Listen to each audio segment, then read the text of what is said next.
Olá! O vídeo de hoje é sobre Sangue Sábio, da Flannery O'Connor.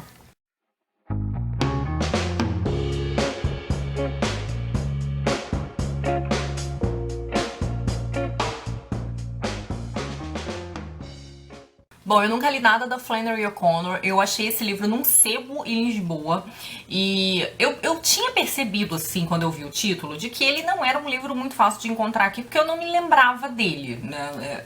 O que a gente tem de recente da Flannery aqui, eu acho, é os contos completos lançados pela Kozak, né? E eu falei, nossa, que legal, né? Eu tinha muita vontade de conhecer a escrita da Flannery e comprei, tava no sebo, não tava muito caro.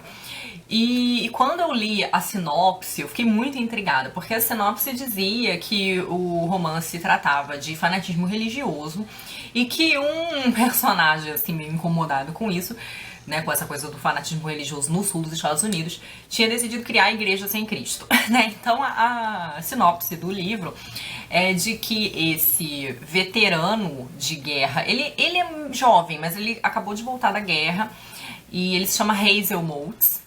E ele tá um pouco desencantado com a fé. Aparentemente ele é de uma família de pessoas muito religiosas, né, protestantes, mas ele tem essa crise de fé. E quando ele volta da guerra, ele tá tão desencantado que ele decide fundar uma igreja sem Cristo. Ele volta para essa sua cidade natal que se chama Talkingham, e que seria no Tennessee, e lá ele conhece um pregador cego e ele cria uma espécie de obsessão com esse pregador. O romance é muito curtinho, ele tem 178 páginas, então assim, não dá pra falar muito mais sobre isso, mas eu vou tentar falar algumas coisas assim, mais gerais, que me chamaram a atenção. Em primeiro lugar, esse é um romance de abordagem psicológica. Alguns personagens desse livro têm sérios problemas psicológicos. Problemas, assim, de interpretação dos próprios problemas, né? Tem até uma questão interessante com o nome do Hazel, porque o Hazel é chamado pelo narrador várias vezes de Haze. E haze em inglês é neblina. Então existe um problema com o modo como o Hazel vê as coisas, como ele interpreta as coisas. E esse livro, então, nessa abordagem psicológica, é muito simbólico, né? A Flannery trabalha com uma série de simbolismos aqui em relação tanto ao Hazel quanto em relação aos outros personagens. Sangue Sábio não é algo que diga respeito especificamente ao Hazel, ele diz respeito a um outro personagem chamado Enoque, e Enoque é um nome bíblico, e isso não é por acaso, faz parte dos simbolismos aqui. A gente já teve, por exemplo, o simbolismo do Haze no nome do Hazel, mas também do Moulds. Eu acredito que Moulds, do sobrenome dele, seja uma menção a Mateus, por causa de uma passagem evangélica que também tem relação com essa coisa do ver. Eu não posso falar muito, senão seria um grande spoiler. E então o Enoque, que é esse outro personagem, ele é um rapaz de 18 anos que o Hazel conhece em Talkingham. Ele tem um papel grande assim no livro e essa questão simbólica do nome dele também, né, acho bastante interessante, e embora não possa descrevê-la muito aqui. E aí o que acontece? Esse é um romance que ele vai trabalhar muito a questão da fé, do livre-arbítrio, da liberdade, mas ele também trabalha um pouco uma ideia, talvez, de redenção. Além dessa abordagem psicológica, o livro tem uma abordagem, digamos assim, ele tangencia sutilmente uma questão existencial, né? Eu vou ler uma passagem aqui, inclusive, que me lembrou um pouco Nietzsche, né? E eu não sei até que ponto isso pode ter sido uma coisa consciente da Flannery. Talvez não uma influência direta, mas talvez um interesse em comum com certos temas. É claro que a gente não pode comparar a Flannery com o Nietzsche, porque a Flannery ela é muito associada ao catolicismo, né? Ela é frequentemente descrita como uma autora católica. Ela põe um certo niilismo nas reflexões do personagem, então num determinado momento ela diz assim: todo espaço que existe está dentro de nós, agora mesmo. Se houvesse alguma expulsão do paraíso, procurem aí. Se houve redenção, procurem aí. E se estão à espera de algum julgamento, procurem aí, porque todas as três coisas vão ter de acontecer no vosso tempo e no vosso corpo. E onde no tempo e no corpo é que isso pode existir? né? Então um certo convite aqui do personagem a que a pessoa trace o próprio destino, né? Que a pessoa define então as próprias diretrizes sem se preocupar com uma predestinação ou com algo religioso. É uma discussão interessante se você para pra pensar que a autora é católica, né? E que a obra dela é muito analisada sobre esse viés. Porque eu acho que Sangue Sábio é um livro que ele pode ser lido na chave da fé, na chave de repente se reconciliar com a fé, ou enfim, de pensar sobre a fé, mas ele também pode ser lido sobre a chave do fanatismo religioso.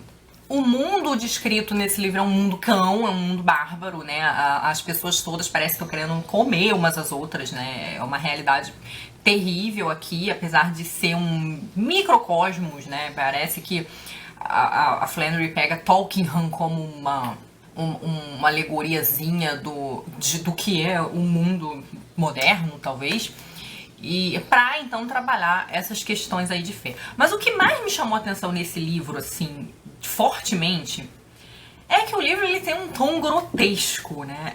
A Flannery tá fazendo esse romance que tem uma abordagem psicológica e também tem uma abordagem, de certa forma, existencial, mas ela coloca um humor grotesco.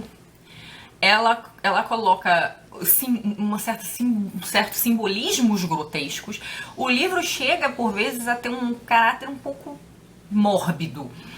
E isso é uma coisa que eu achei muito interessante, eu achei muito original, né? Quando eu comecei o livro, eu percebi que ele estava fazendo uma construção de atmosfera nesse sentido de uma coisa que lembrasse um pouco pesadelo, né, e de uma coisa pesada, uns simbolismos, uma atmosfera meio densa, um pouco assustadora, um pouco incômoda.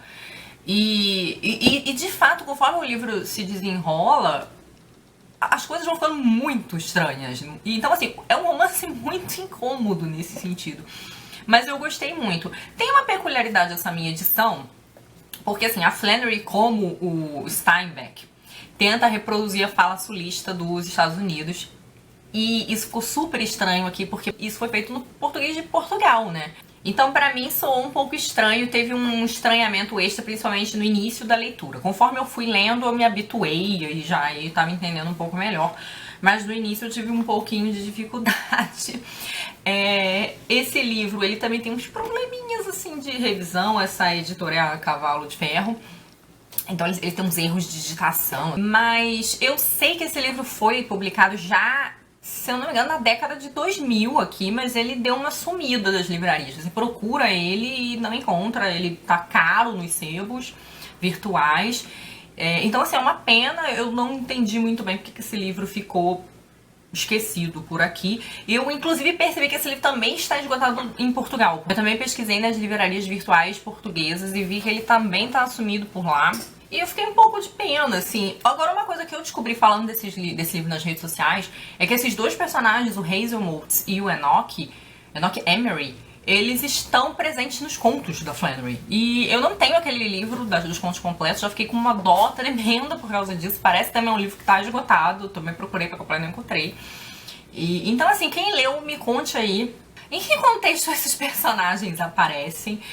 Porque eu fiquei curiosa. Mas assim, eu gostei muito do romance, achei ele muito interessante mesmo. Achei ele principalmente muito original, assim.